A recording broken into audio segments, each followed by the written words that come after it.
Welcome back to another episode of We Don't Know What to Watch, but this time it's our giant size special number 3, and with me is the incredible, the amazing, the unstoppable giant size Kyle Mulford, and I'm regular size Noah Saturn. How you doing, Kyle? Noah, all around me are familiar faces. Yes. It's a mad world. So yeah, this one we decided to do some kind of fun, some kind of sillier. We decided to do one of the greatest comedies of all time. It's a mad world from 1963, directed by Stanley Kramer and starring everybody. So, what better thing to do on a giant size special than a giant size movie? Oh yeah, And that's length and cast, for better and worse. mostly for better. Mostly for better. I will say I do have a couple issues with this movie, but that's it. This is a classic, and for a reason. So, And it's extremely well. And for such a long movie, there's a lot of plot, but then also there's just a nonstop gag fest, and almost all of them land. yeah, I don't know how you want to get into this because this is such a big, just the film itself is such a big undertaking. We can't even get into everything about this movie in one Let's podcast. just talk about stuff that we enjoyed. We don't have to go through the whole plot because there's a lot of plot. Well, you know what? We can sum up the plot right here. A few cars witness an accident. They all get out. A guy is about to die at the bottom of a cliff, and he says that he buried $350,000 that he stole from a tuna factory under a big W in a park, and then madcap hilarity ensues. Yeah, and sort of it's a race to who gets the money first, and they go from like I think like maybe yeah, and it's a road movie. It's a chase movie. It's the ultimate chase movie. Go from Yeah, here to there and try and get. and it slows down for the cop portions because the top billed person in this movie was the biggest star of the film was the one non-comedian Spencer Tracy, and he plays a cop who's been after this tuna robber for Smiler. Smiler Grogan, I think his name is, Yes. played by Jimmy Durante. And interesting note, this is Jimmy Durante's final theatrical film. And in his one scene at the beginning of this movie, he's also in the scene with a young Jonathan Winters. And this is his debut theatrical film. So this was the end of Jimmy Durante, and this was the beginning of Jonathan Winters' film career. What a way to start and what a way to end. Now, should we talk about like just even the main cast right at the beginning there, the cars that come in? Sure, because these are our main characters. We have Milton Berle and his wife. He plays a guy named Russell, and he's just trying to go on vacation to try and lose his nerves with his wife and his mother-in-law. And his mother-in-law is played by the irrepressible Ethel Merman, and she's one of my favorite characters in the whole movie, just because she just never stops and is really good at just being such a character of like the angry mother-in-law, and she just and when Just Ethel Merman plays it up, she plays it up perfectly. constantly screeching at them. Just and then And and it really works for her because she has such a distinct voice. yes, she does. So and now on top of Milton Berle, Ethel Merman, and Milton Berle's wife in this is played by Dorothy Provine, plays Emmeline, and she is actually the one outsider in the group. She's the one. She's almost our audience avatar, kind of watching the madcap adventures because she's the one person who's not doesn't want to go crazy over this money, and she thinks everybody's just going insane, and she doesn't want any part of it the whole time. From the very beginning, she just says, "We should tell the police." Yeah, exactly. So then on top of that we have Sid Caesar and his wife played by Edie Adams. They're the Crumps, Melville and Monica. And he's a dentist. Yeah. We should mention Milton Berle is in the seaweed food business, and they make fun. What's funny is they make fun of that in this film. So this must have been before sushi became a big thing in our country because there's a lot of seaweed in that. That's true. I mean, he was like selling like canned seaweed though, so Yeah, okay. I was going to say maybe he was a pioneer. who knows? And then we have a pair in there of a couple of guys traveling. I don't remember what exactly they were doing. It was Mickey Rooney Buddy Hackett. and Buddy Hackett. And they're And friends and they're going to Vegas. And their yeah, names are Din Bell and Benji Benjamin. yeah, and they are basically out of, this whole movie is filled with comics, and yet they feel like the comic relief in this comic movie. I think they get a lot more of, for me, a lot more of the just kind of fun antics. Everyone else gets into interesting, funny scenarios, but I think they're more of the comedy duo in the movie. And they definitely play off each other extremely well. Yeah. And who else are we leaving? We're leaving out Buddy Hackett. No, we already Oh no, talk about Buddy Hackett. Jonathan Jonathan Winters, Winters, of course. and he He plays plays he plays like a mover, and he's moving some furniture for someone in a truck. And I love Jonathan Winters because he wants to go after this money too. Eventually, I love how all of them at the very beginning are like, what should we do? Well, we should split it and blah blah blah, and they get into this debate over this, and eventually they start getting angry at each other, and then they run to their cars and just they're off like, screw everybody, we're gonna go. But Jonathan Winters, when when Milton Berle is talking about the money and says, "Well, tax free. it's a tax free." He goes, "What do you mean?" "Well, it's consider it like a gift. When we find it, we'll split it up. It's tax free." And Jonathan Winters like, "Well, we got to pay taxes on it." So like he's like the straight laced one of the group, but still after the money. And funnily enough, he's there's going to be spoilers in this because it's a 1963 film. 63. And funnily enough, he's the one who notices like the big W at the Yes. at the park. And what does he do? He doesn't go and dig it up for himself. He just says, "Hey, everybody," because at that point everybody's at the park. He goes, "Hey, everybody, there's the big W." So like he's just like the honest kind of the honest player in the group. Yeah, so let's kind of go through, let's start going through, I guess instead of reviewing the whole film, I say we just kind of go through some of our favorite scenes in chronological order. First gag I want to mention is that when Jimmy Durante's character, Smiler Grogan, dies, he literally kicks a bucket. Yeah, I did like that, and there was a joke towards the end that was one of those obvious ones too, and I can't remember what it was, but yeah, this one was just I don't know why there's a bucket down there, but yeah, they cut to his foot and he just kicks a bucket down the hill. Yeah, it's just, they're just so different range of gags, very visual humor too, which I really enjoy. And the thing is, people are going to recognize all these names, but a lot of them were big in 63. But, people nowadays might not really know. Like, I didn't grow up with Milton Berle. And since most of these people are TV stars. That's why Spencer Tracy was the big stars, because he was a movie star at the time. And the rest of these guys were all comedians and TV stars. With the exception of like Ethel Merman, who had a lot of Broadway, and of course she had some film musical experience as well.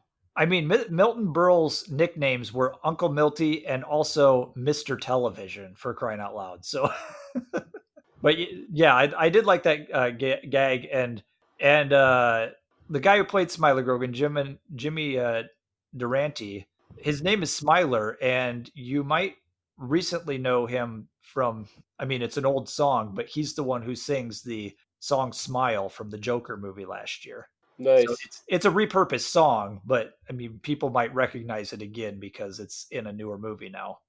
He's also the narrator in the Frosty the Snowman Rankin Bass TV special. Oh, okay, that's right. And Mickey Rooney is the Asian man in Breakfast at Tiffany's. Oh boy. Had to Oh, bring that one up.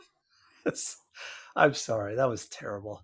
That He had a very long and good career, but he, definitely not his finest moment. he did, yeah. One of those poor decisions in an otherwise fantastic movie. Yeah, it just really sticks out. It's like, oh, this movie's great. What about this racist part? It's like, oh, Oh god, dang it! You forget about it till you see it, then you're just like, oh no, Oh, it is so bad. oh no. But no, Mickey Rooney did have a really long, great career. So Yeah, he was active from the 30s to like 2010 or something. So yeah, he was a that's child actor. insane. Yeah, child actor who kept doing it all the way up to his death. So Yeah, so yeah, after they kick the bucket, and they kind of go through a whole, you know, car racing scene. And before we get into any particular scenes, maybe I want to bring up Ernest Laszlo's cinematography for this film because the cinematography is gorgeous. And I tell you what, the first time I saw this movie was actually last year, or the year before. So it was one on my shame list of not having seen it yet, and I'm kind of glad that I didn't see it earlier because it would have been in pan and scan. And this movie cannot be watched in pan and scan. I definitely agree. It definitely looks best on the. One of those movies originally made for 70 millimeter on a road show. So the bigger the screen, the better it looks. Yeah, it's 2.76 to 1 ratio. The whole bit of it is used to perfection in a lot of scenes, and there's a lot of scenes that if you do pan and scan, you actually miss the effect of the shot because the shots were so well thought out and well framed. And even the framing of the actors themselves, they'll have 7 of them on the screen, and they're all somehow facing the camera, but it still looks natural the way they're talking to everybody. And we didn't mention that Norman. We have to mention some of the cameos, which Norman Fell is at the beginning, and I'm not going to mention all the cameos because some of them are people I don't know any. Like I've never heard of them because I didn't grow up in the '60s and Yeah, '70s. we'll hit with the highlights of our favorite scenes and our favorite cameos.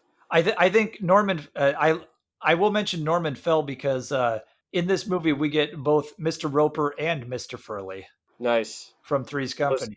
was Norman Fell one of the cops or? Yes, he was the first cop to go down the hill, and he was the one Okay. who talked to them, and then um, singled Sid Caesar out. Was it Sid Caesar or Milton Berle? A lot of Sid Caesar and Milton Berle's scenes, like them particular what they did when they were together in a scene. I can't remember which one did which. Yeah. I think they were the two characters who were the most similar to the way they played the characters. Mm-hmm. But yeah, he Norman Fell was the cop who talked to them at the beginning. I had another great cameo from the beginning where it's where the introductory scene to the cops and with with Spencer Tracy as sort of this police captain is when he throws his hat out the window. This And then, feels, like yeah. and then they're just like, he did it again. Somebody go get my hat. And he goes down and get the hat. And then we see Jerry Lewis drive by and run over the hat on purpose. You know what this feels like to me, with like watching it the first time and then watching it again this time is it felt like, and I don't think this is true, but it felt like Jerry Lewis came into town and was available, and they said write me a scene, because this is one scene where the cameo just, it doesn't even really matter. Like it the gag was thrown in there just for Jerry Lewis to make a Yeah, cameo. because he makes a funny face. Yeah, he makes a funny face and runs over the hat. It's just, it's so bizarre that it actually does make me laugh too. So, like, There's why just is that there? Yeah, so many of the cameos are just like quick little gags of famous comedians, and that's what's that Apparently, makes the so one much that got fun. the biggest response in the theaters was the Three Stooges, and that was later in the movie where they're waiting for someone to land a plane, and they just pan across, and the Three Stooges are all in fireman uniform. They don't say a word. They don't even move. They just pan across Larry, Moe, and Curly, and then they're done. And apparently, that just got the biggest laugh out of all of the cameos in the theater. I'm going, just because just because it was the Three Stooges in there. Because it's just so unexpected. It's just like, Yeah, and it's just, I think it just cuts, and it just lingers on the shot just enough. I feel like if they would have said anything, it might have ruined it. So it's just like, it was edited perfectly, just enough, and then we're back to the action. So it's just like, yeah. such a quick visual gag. And so what happens after they drive down a ways, and then I can't even remember like the set pieces. I can't remember what order they happen in because this movie just goes and goes. It just goes. But the weird thing about this movie is that sometimes it feels a little draggy, but I think it's because I did listen to the commentary on this, and they brought up a good point. It was written for crowds. So, you know how you go to a theater nowadays and you're watching a movie that's just go, go, go, go, go, go, go. And if something's really funny, everyone in the crowd is laughing and you miss the next 2 minutes of dialogue. Mm-hmm. This was written in a way that the punchlines gave room for people to laugh before the next lines happened. So I think that's why it can feel draggy if you're not used to what if you're used to, the If it's flashbang movies of today. as opposed to if it's just you versus in an audience. Yeah, I think that because this was filmed in 70 millimeter build as the ultimate chase comedy. This was made for big crowds, big scenes. I mean, they throw everything on the screen that they can with budget, and that's one of the things that's so much fun about it. So yeah, the scene this leads to the airport scene where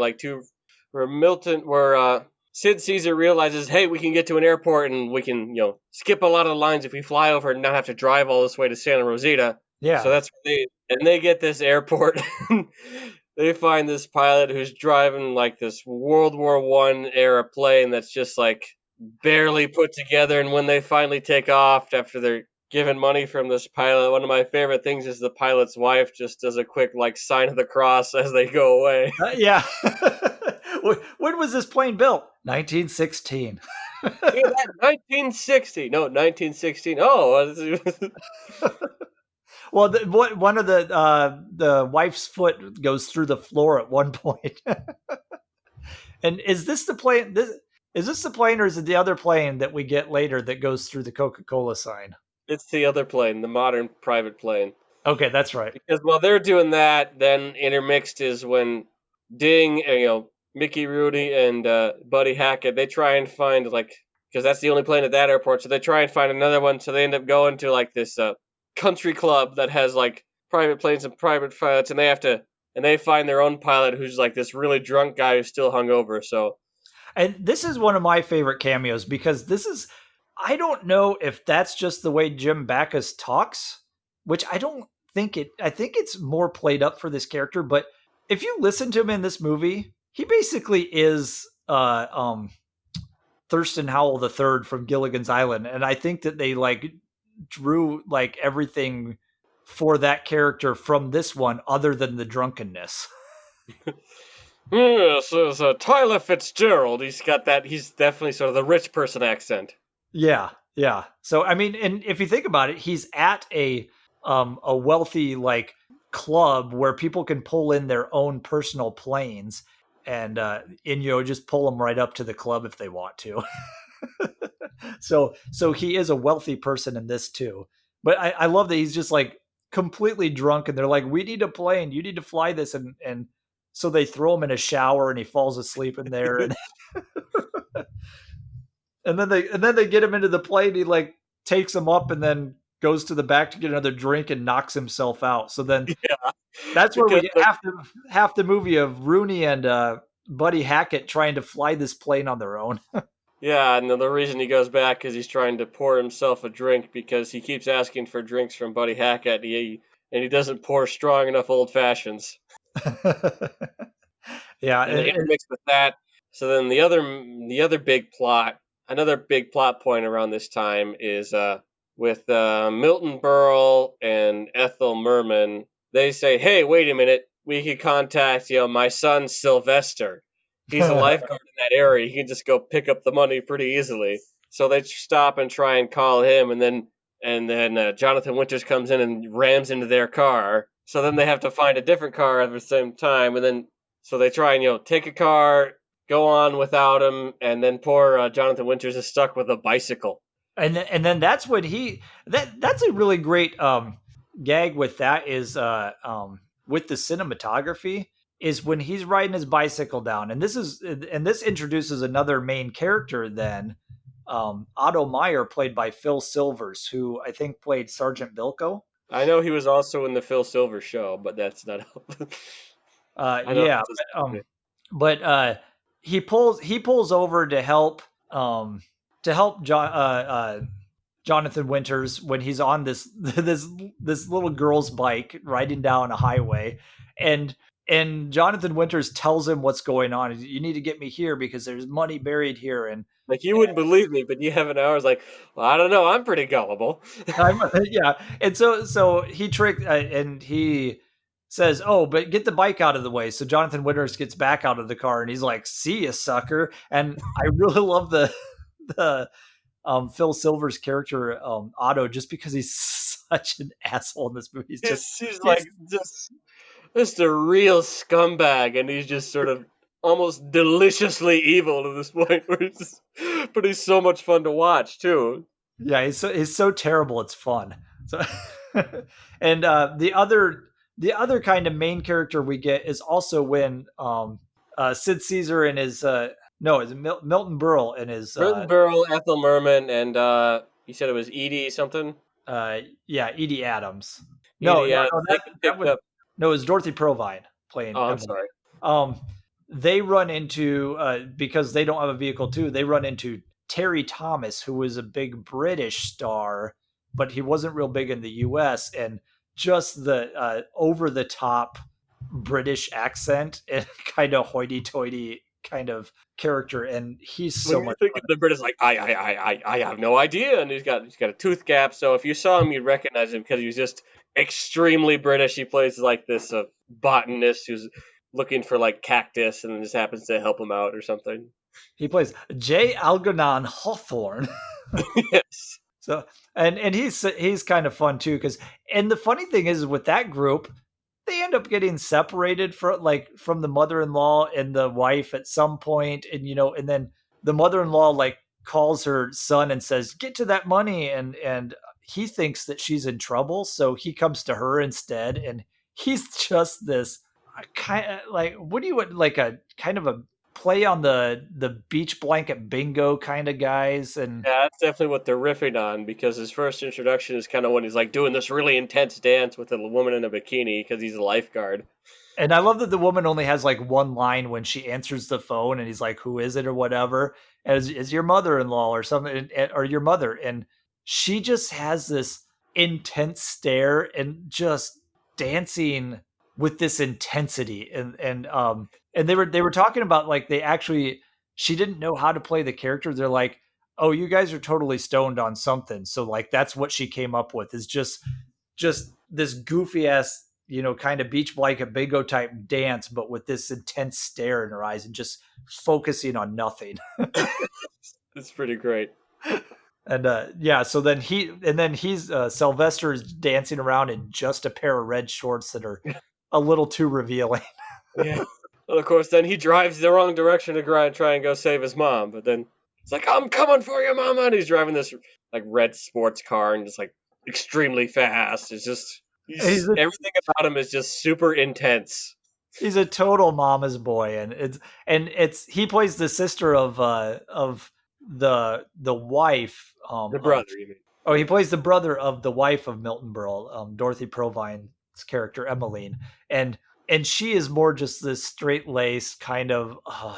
I have to listen to my mother like spouting all this crap, and but then he's all like, "Mama, are you in trouble? I'm coming for you, Mama. Don't worry, I'm gonna get there." And then we have one of my all-time favorite scenes is when Phil Silvers has to stop at this gas station garage to get a new tire because one of it's like his tire pops, and his whole thing is he's like really fast talking. Oh, come on, give me a new tire. Come on, I got places to go. I got.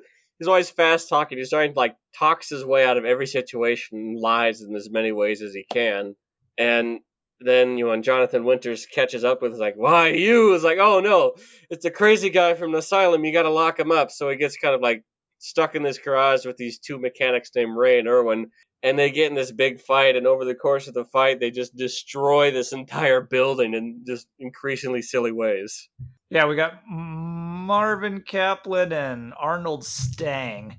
Um, and interesting note, Arnold Stang, one of the gas station attendants, actually broke his left arm, and I didn't notice this when I was watching the movie, but now I don't think I can not notice it. Is if you watch him the whole time, his left arm is in a cast, and he is always holding it up. So apparently, like Stanley Kramer, the director, offered and said, I will give you full pay and you don't have to do this scene where, like getting thrown around, and all this stuff. And he's like, no, I would. And his response was, no, I would have done this movie even if I lost my arm.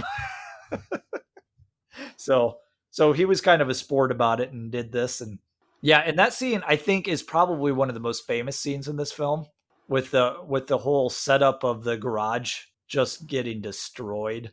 And that one is a fun scene to watch with what's his face going crazy in there. Yeah, just Jonathan Winters. Just Jonathan I don't know why I keep blanking on Jonathan Winter's name. I keep seeing his face and like just can't get his name off the tip of my yeah, tongue. Jonathan Winters is a pretty big guy too. So like he's definitely doing some great physical work. Is like he kind of breaks this, he breaks that, and then like at one point he's just throwing stuff at him. He tosses him through a garage door. He's just Well, apparently when he was fighting Phil Silvers at the beginning, he actually hurt him a couple of times. Because if you watch, he throws him up against a gas pump thing, and you see the glass shatter and the thing breaks behind him. So oh my. yeah, so he was one of the younger cast members in this movie, and he was big and strong. So but yeah, then he gets knocked out, and the other gas station attendants tie him up, and then I love when he like just goes crazy because he wakes up tied up and just he's tied to a beam in the garage and just tears the beam out from the wall and floor. It is Like, definitely one of the best scenes, just how they destroy this entire building. yeah, and it's so expertly crafted, like with the way everything falls apart and stuff, and it's another one where it's just so fast paced. It's like destroy this wall, destroy that wall, and then he like leaves and gets in a tow truck and backs up and knocks over the rest of the building and the water tower. it's it is so fun to watch him just go crazy on this place and these two gas station attendants because he's lost his ride. He needs to get that money.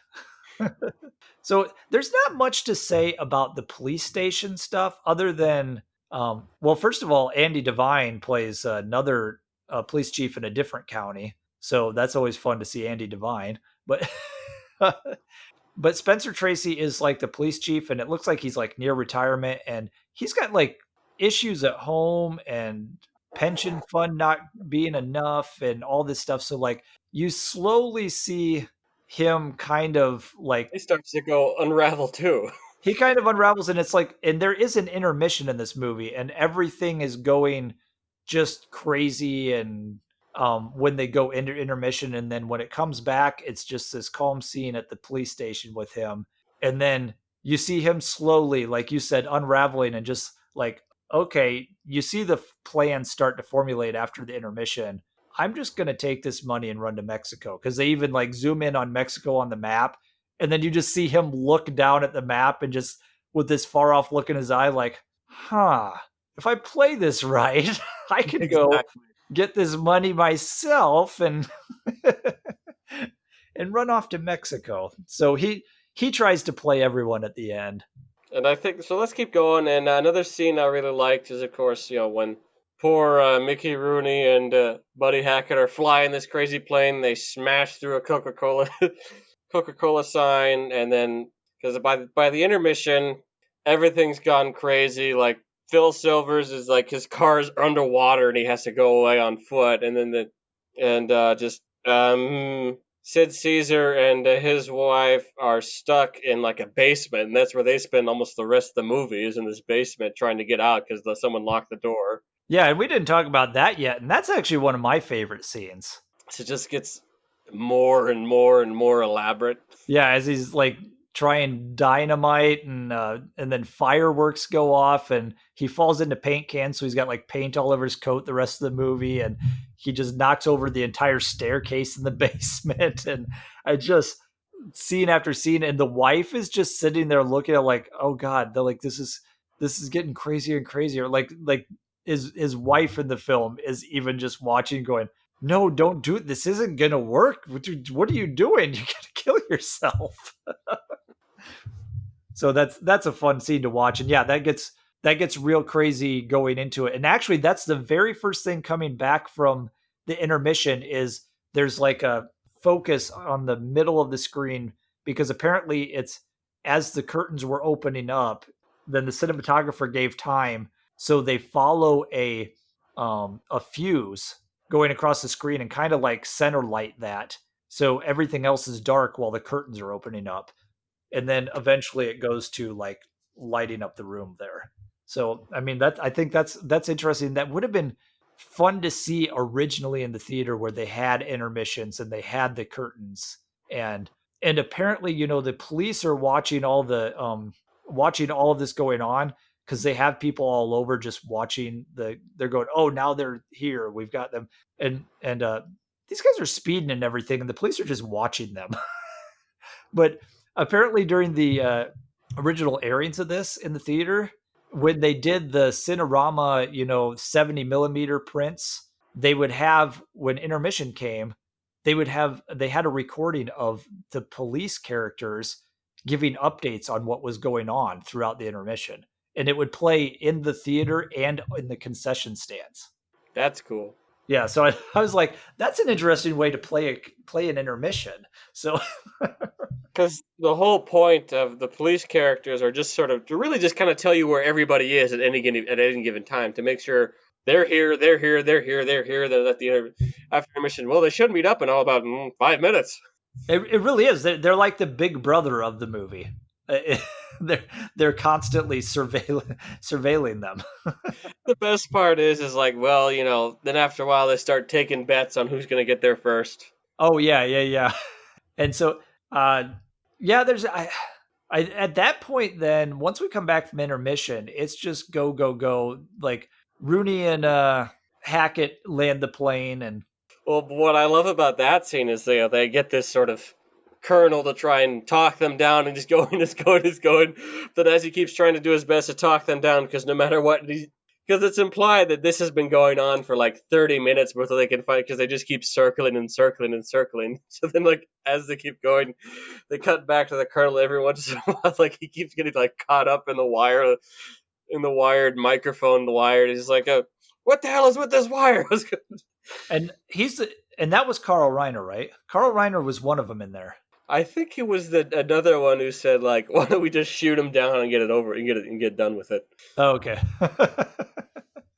Yeah, so so they get the plane landed, and basically it's just more car chase stuff until they get to there. We get the cameo from Don Knotts, and Well, that's one of my favorite cameos too, because Phil Silver needs a new car, and he stops at Don Knotts. He's like, "Listen, you got to help me. They're after me." And then you see like the big police helicopter come behind us, and so then he convinces like Don Knotts. It's like, "Hey, here. I'm a spy.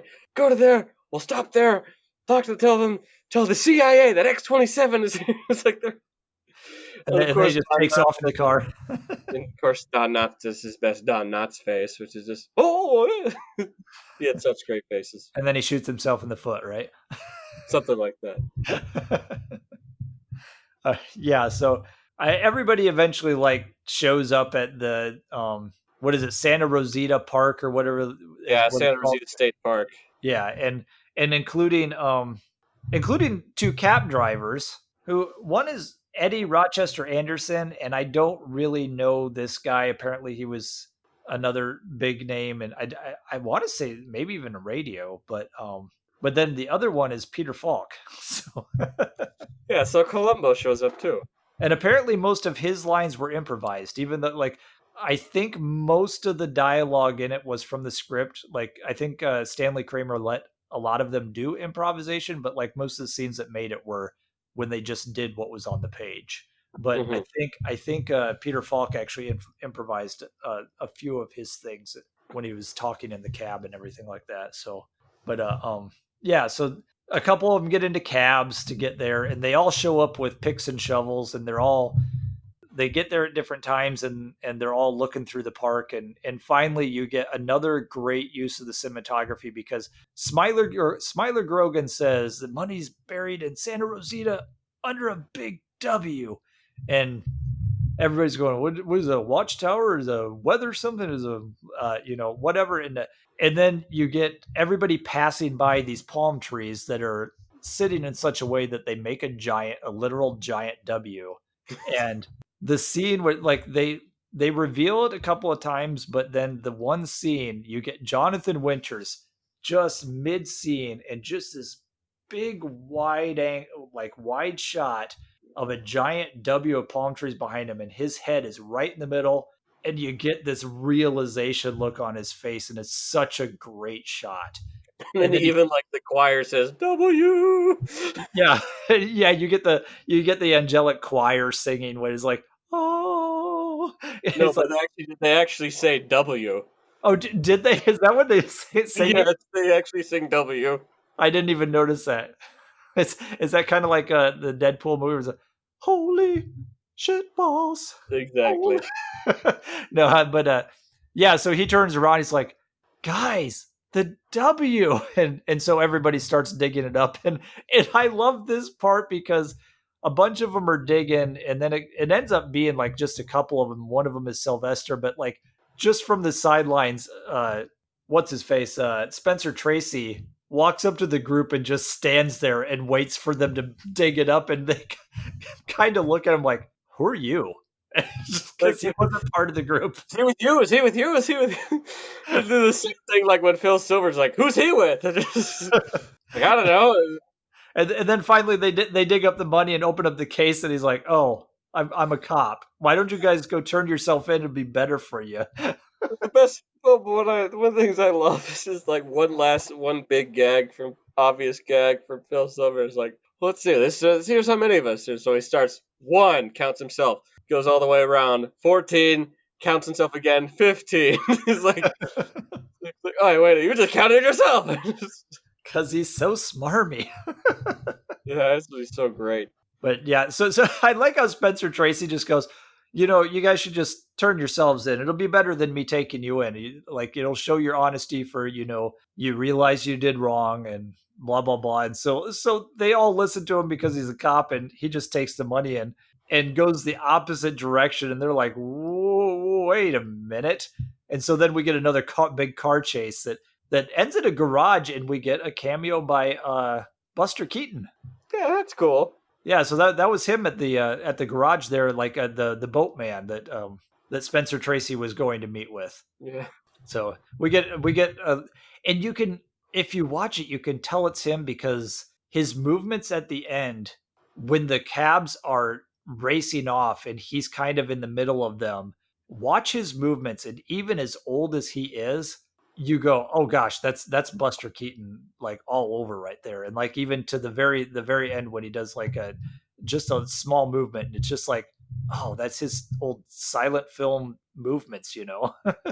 Yeah, there's a great this is a bit of a tangent, but there's a great late period Buster Keaton short film. I want to say it's like 65 or 66 because I believe he died in like 67, and where he pretty much got to do like an old school silent short called The Railrodder, and it was made in Canada, so he's working with a director, and it's just he goes through basically all the hits. It's like an old school thing just happened to be made in the 60s, almost like 40 years later.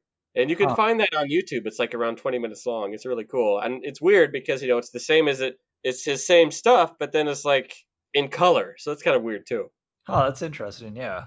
So yeah, so that's his little cameo at the end there, and they chase down Spencer Tracy, and then eventually like they chase him into town and chase him through a building, and Big abandoned building that's got to be condemned or whatever. yeah, and then we end on a fire ladder scene where they're coming out, and the fire ladder goes up, and then it starts.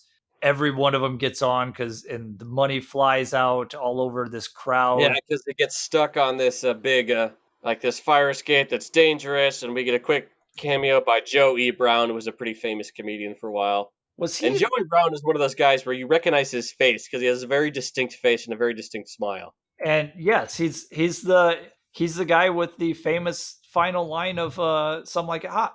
Yes. So he's the nobody's perfect guy.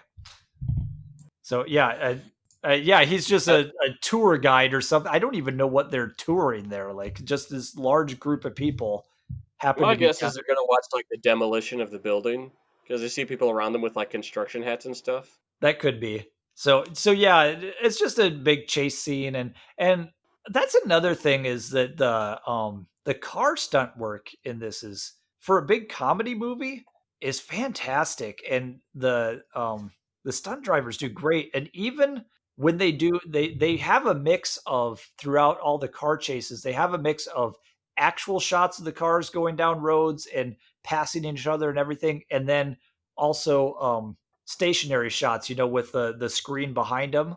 Yeah, with the rear projection.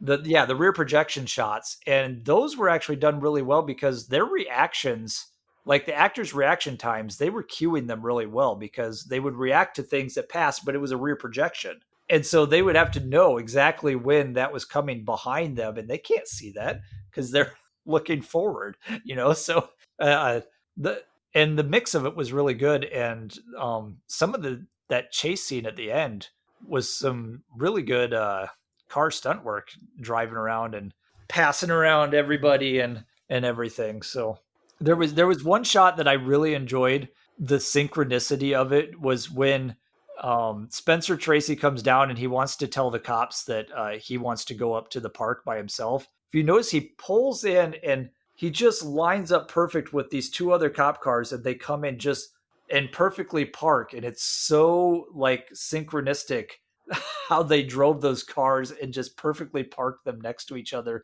right at the same exact time. It was kind of amazing. Yeah, it's almost like it's like a weird throwaway shot, but then they just really did it well anyway. It was like synchronized swimming in cars. it was and yeah, and it really is a throwaway shot, but like something about that, like just the perfection of how those three cars came together. I know it's like just a nothing shot or scene or whatever. I'm just like, that was really cool. But yeah, so they all get flung off of the fire ladder at the end, and And thrown then in different ways into buildings, into like a pet shop, into just like on a tree, onto on a tree. wires that get electrocuted. I love the fact that when they're hanging from this fire escape, of course no one's gonna get the money, and then it opens up and just flies off into the crowd, and Ethel Merman is down there's like, hey, don't you dare touch that money, that's my money, or just Oh, and when they're all on the fire ladder, like from the fire truck, I did watch an interview with it was this show where Stanley Kramer was sitting down with some of the actors, and one of them was Sid Caesar, and they were talking about how Sid Caesar is afraid of heights. So they had rear projection on it, like, so the people on the long shots were all stuntmen on the ladder, but then when they did the close-ups, it was the actors obviously, and he was like 2 feet off of the ground, but they had a rear projection that made it look like he's just like, don't look at the screen, don't like, he'd get freaked out even though he was at the bottom of it because he was so afraid of heights, and he was like, he literally just had to step down. So he was making fun of him because it's like, you just had to step down, you were right there. Yeah, so they all end up in body casts and everything, and somehow they all end up in the same hospital room. yeah, I just think it doesn't matter. Just This movie's a living cartoon. It really is, but that's where you get, it's bookended by physical gags that are like old classic, like just The you know oldest gags in the book, the, almost the kick the borderline bucket at the vaudeville. beginning, and then at the very end you got Spencer Tracy going into, they're all mad at him for doing this, and they're They like, all we could laugh have. and they're like, well, I don't know. You guys are probably going to get off and they're going to throw the book at me. I lost my wife. My daughter changed her name. I lost my job. I lost my pension. I have nothing. It's like, and if only I could laugh like you guys did. Just one more time. Well, I think he says, I don't think I'll ever have anything to laugh about again, or something like that. And then that's when you get Ethel Merman, who's been falling into the car, falling into a trash can, like falling all over the place, walks into the room to start yelling at everybody again, and someone had thrown a banana peel on the It was floor. Buddy Hackett. Yeah, Buddy Hackett throws a banana peel on the floor, and Ethel Merman steps on it and flips up and falls on the floor. The classic banana peel trick. And everybody laughs. Even Spencer Tracy is the last one you see, finally gets a little grin and then starts laughing because everyone's mad In this crazy world. in this mad, mad, mad, mad world. Now that's the end of the movie. One thing we didn't talk about is the beginning of this movie, the very beginning of this movie. Yeah, the opening credits were animated, done by Saul Bass, who is probably one of the best graphic designers ever. And if you ever see a Saul Bass opening, you know it's a Saul Bass opening. And it's a really long opening, but his openings are so fun anyway. The only thing I didn't like is that you had like 2.5 minutes of black with just music going at first. I think once again that's because it was intended for a road show, so that's what would play as people were just kind of finally getting their spots after they got their snacks. Yeah, yeah, and that's Similar to like a musical where they'd start with an overture. yeah, and again, a lot of the things about this movie that I don't that kind of don't age well or whatever or just don't work for home viewings that I have problems with is the stuff that lags because it was meant for a big crowd in a theater. And it was, that is just like you said, opening music for 2.5 minutes while people are finding their seats. You have the intermission, then you have a lot of jokes that are waiting for the laugh to get done, and so you end up with the extended version, which they've you know kind of re-put together and have some scenes in there a little not as well preserved, but it's like 3 hours and 17 minutes. I watched the non-extended version, the 2 hour and 45 minute version or something Yeah, like the that. regular release cut.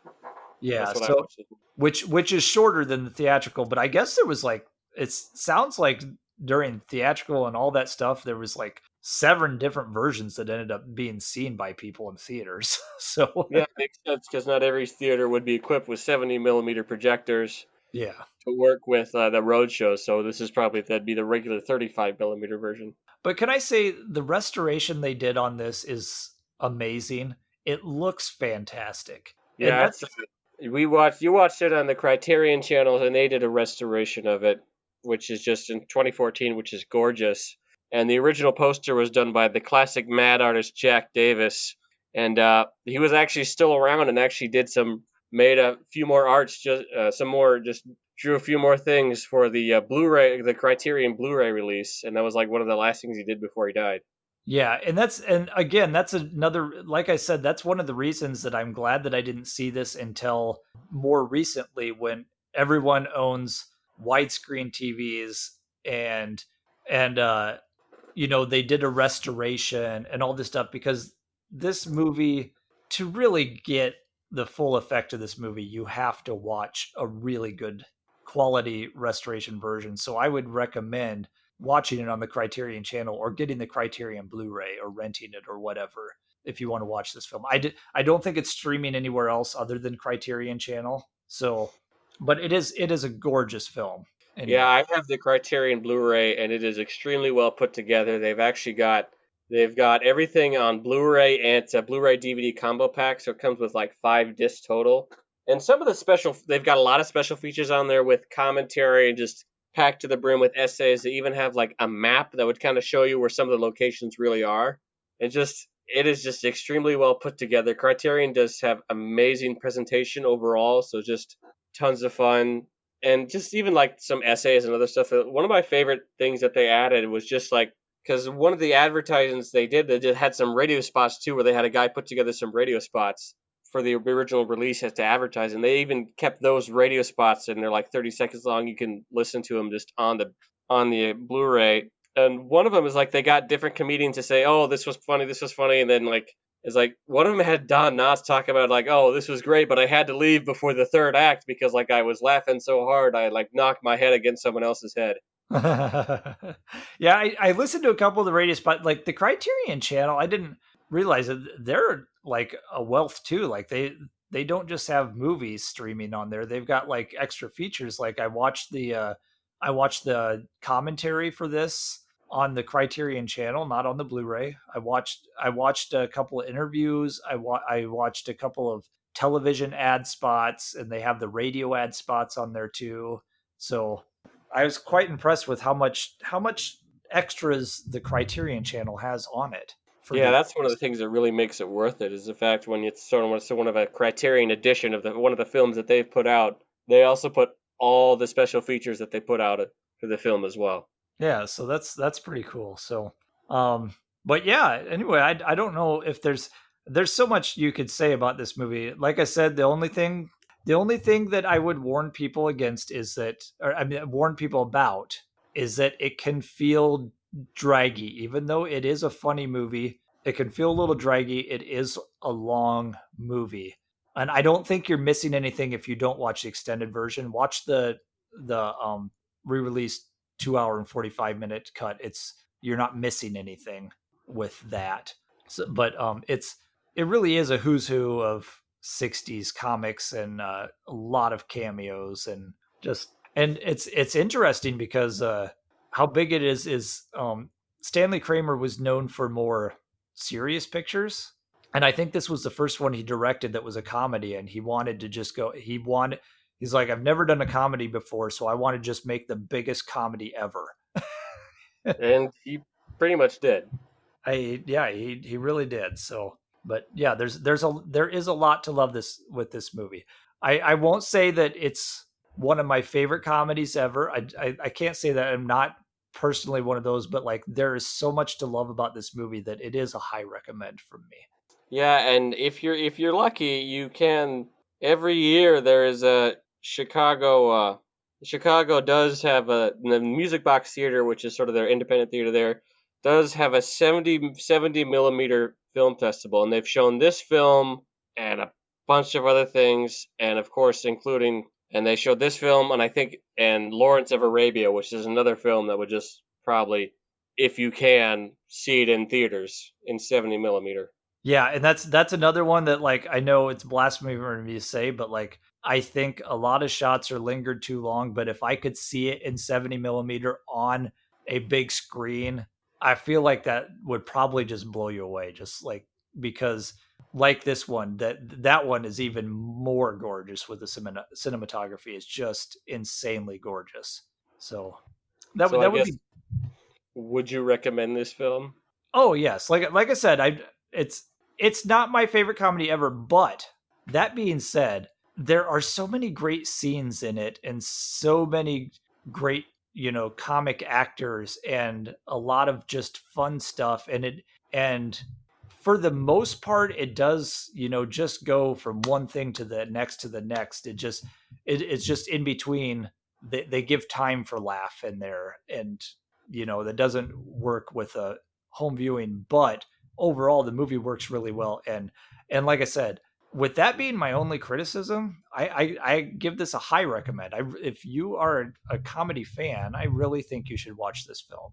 This is an absolute blast from beginning to end, and you can tell you're really enjoying it when you can kind of even feel your mouth smiling, even when nothing's happening on screen. Yeah, there are so many set pieces that are just like I said that make it worth the price of admission.